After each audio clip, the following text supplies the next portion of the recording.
Welcome back to LearnPianoLive.com. My name is Jamin, and as you can tell from the countdown clock, the lesson is about to get started. In case you're new with this, there's a few things I'd like to show you to help you throughout the lesson.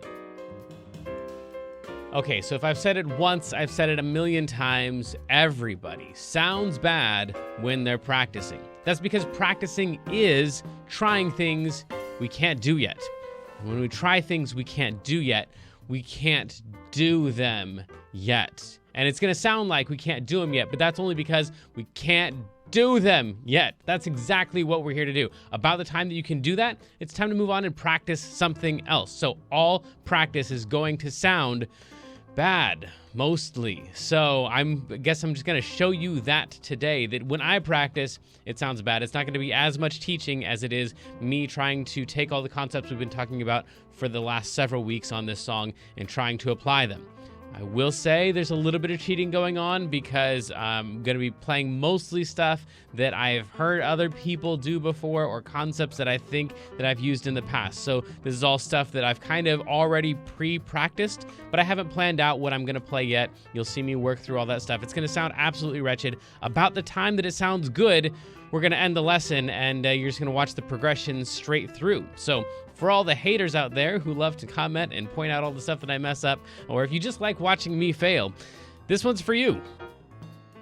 These lessons are always guided and shaped by your questions, and if you're live with us today, there's a couple different ways you can do that. One is in the public live chat, and the other is the Ask Jamin a Question button, where you can ask me a question privately, and I won't share your identity in case you're afraid that your question is stupid.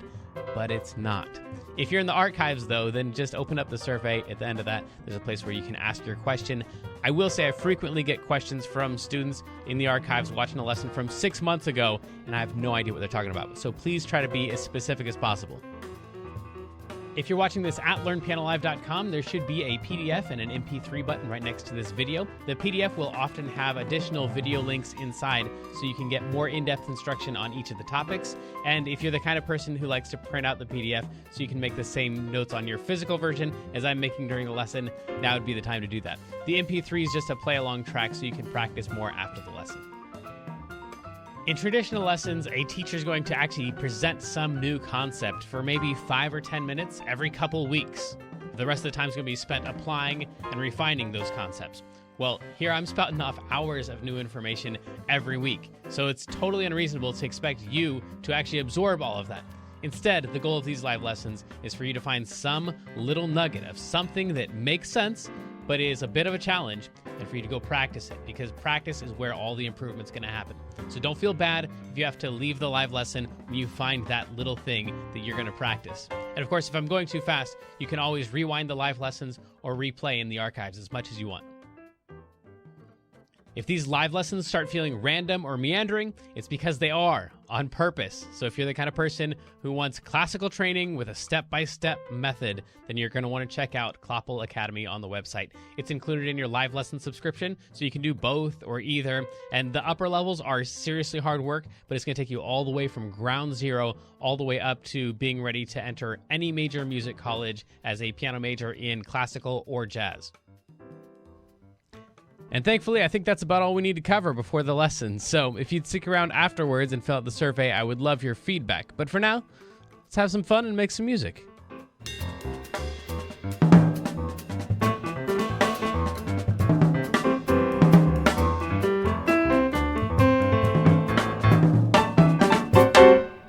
Second time's a charm. Welcome back again to LearnPianoLive.com. My name is Jamin, and guess what? I may or may not have forgotten to start the stream or turned it off. That didn't stop us from doing a good chunk of the lesson already. With nobody watching. Yes. Just us hanging out, having fun. Mm-hmm. So, so you want to tell the people? Yes. I already know. The reactions won't be as good this time. Well, that's probably fine. I said a lot of things I probably shouldn't have said. So maybe that was just God's way of filtering me. Okay, go ahead. Okay, well, I finished the first rough draft of the book I'm writing, and I'm very excited. It's around 87,000 words or so. It's a little longer than Harry Potter book 2. Yeah, I'm okay. so excited. And you decided to finish because your teacher. Yeah, my English teacher was, because I was going to make it 100,000 words, and my English teacher was like, you need it to be shorter than that. And I was like, okay. That's wonderful. I made it shorter. But that was okay because I didn't have anything else to write for it anyway. I've got to do so much editing now. This is where I make a wiser decision the second time around. And just shut up and play music like I'm supposed to. All right, let's talk about the song here. Again, if you have only gotten some parts of this song in the previous, 6 lessons that we've done on this thing, then that's fine. This song is really super duper complicated. The next one that we do is going to be a lot simpler in a lot of ways. And you're in the key of G flat if you've been trying to do like the tutorials and stuff that we've been doing.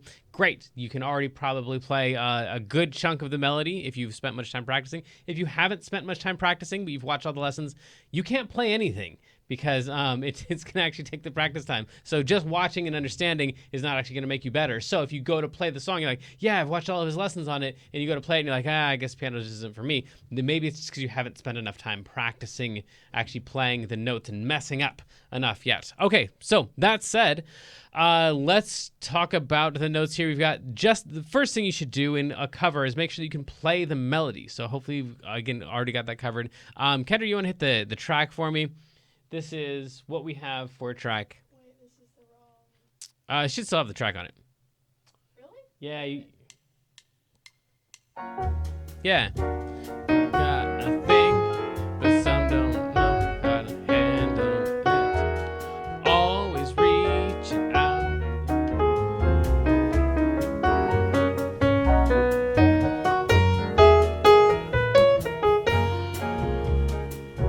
Don't you worry about a thing, 'cause I'll be still. So that was our goal, is to get about that far into the song, just being able to play the melody. If you can already do that, the very next thing I would recommend you try, and all these steps are listed in your PDF here. After you have just the melody down, try melody with the roots of the chords in your left hand. That's going to be the beginning of a good cover. And Kendra, if you want to zoom out here so they can see all the left hand stuff. Then those would be, we've already kind of played through this stuff, but we haven't really done it at the same time. We played the chords up here and we played the roots down here. Now we want to play the roots down here with the melody. The roots are going to imply the chords. They're going to allow your listener to hear kind of what the bass line is, what the chords are supposed to be, and then your melody, of course, is going to be the singing part. So if you just play the stuff we've played so far, either just the melody. That probably sounds too simple to be a piano cover, but if you play just the chords, no one can tell what the song is because it doesn't have the melody in it. So the first step is having the roots down here and then just going through those and trying to get the melody in there. Everybody's got a thing, but some don't.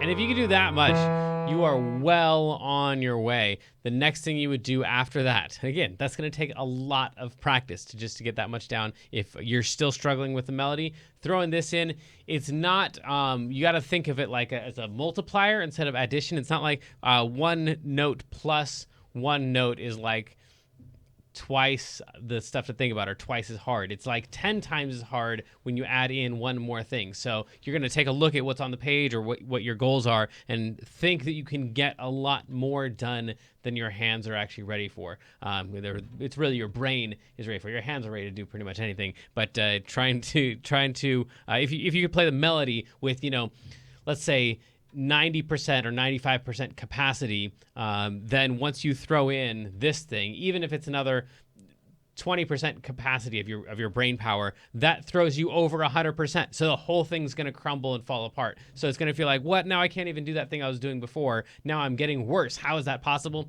You're not actually getting worse. It just feels like it, and it's a really common thing, especially for adults. For kids, of course, they whatever, they just mess up and they either give up or keep trying. But for adults, you feel like you should know how hard this is going to be. That's just not the case. The next thing you want to do is the melody with the left hand chords. So this is all the stuff that you played in your right hand before, and we kind of alluded to it, that this was going to be coming up. Everybody's got a thing. That really doesn't sound like anything yet until we put the melody in. Everybody's got the thing. But, and then, I'm playing the sevens in there, sorry. But some don't know.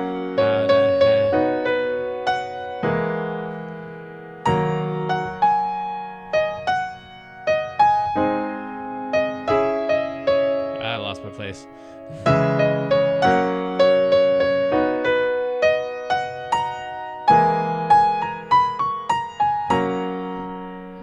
You can throw the 7 if you already know that.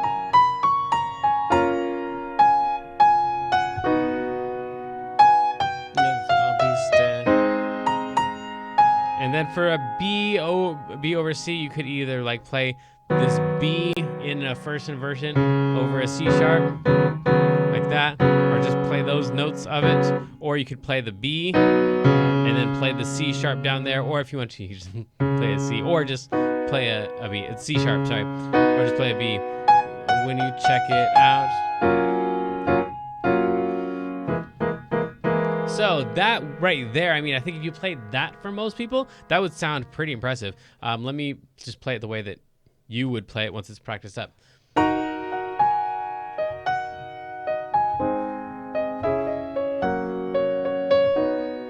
This one, I think of this as a B flat augmented, but it's an E. Here we go.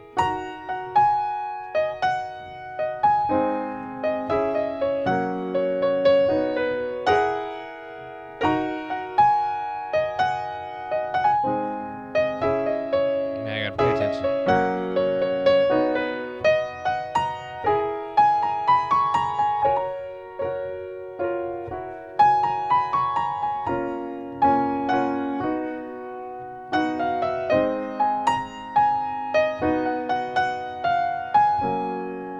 That could be a thing right there. The next step would be to throw in chord tones in the right hand as you're playing, like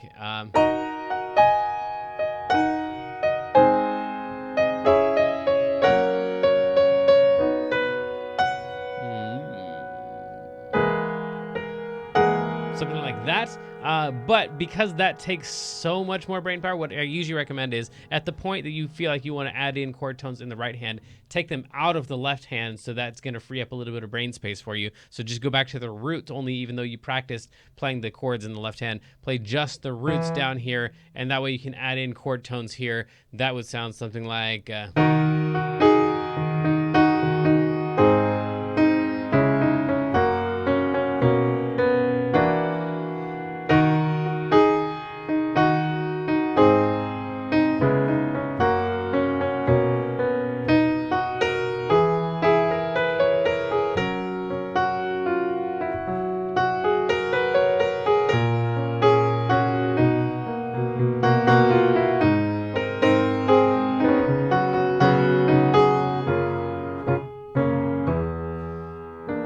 So that right there is probably like the extent of a piano. If you can do that much, this will probably be your most complicated cover ever, just because there's a lot of chords. It's in a weird key, a lot of weird chords in there, like that E7 flat 5 that's still throwing me. It's not a B flat.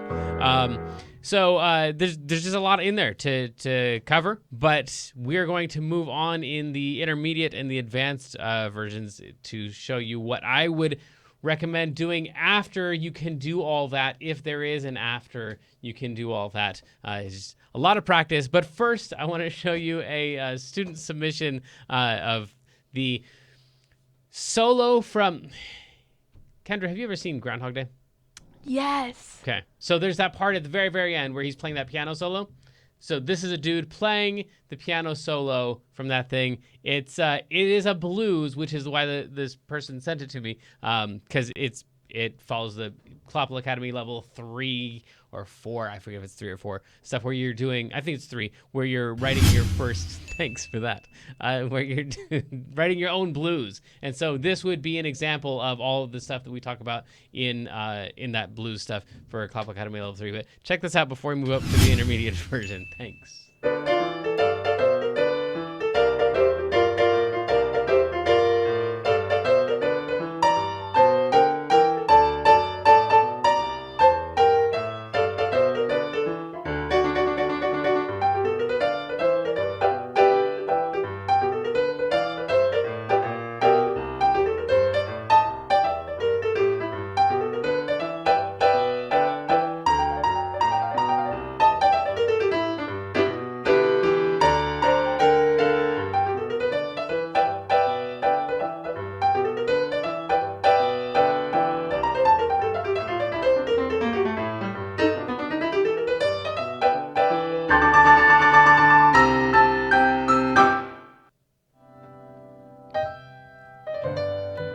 So sadly, the lesson preview has come to an end, and it's time to say goodbye to everyone watching the free streams. Of course, paying subscribers at learnpianolive.com can continue watching this lesson and several hundred others like it in the archives. So come on over and check us out. And if you like what you saw, at least like and subscribe, and then tell your friends to head on over to learnpianolive.com to start enjoying this journey with us.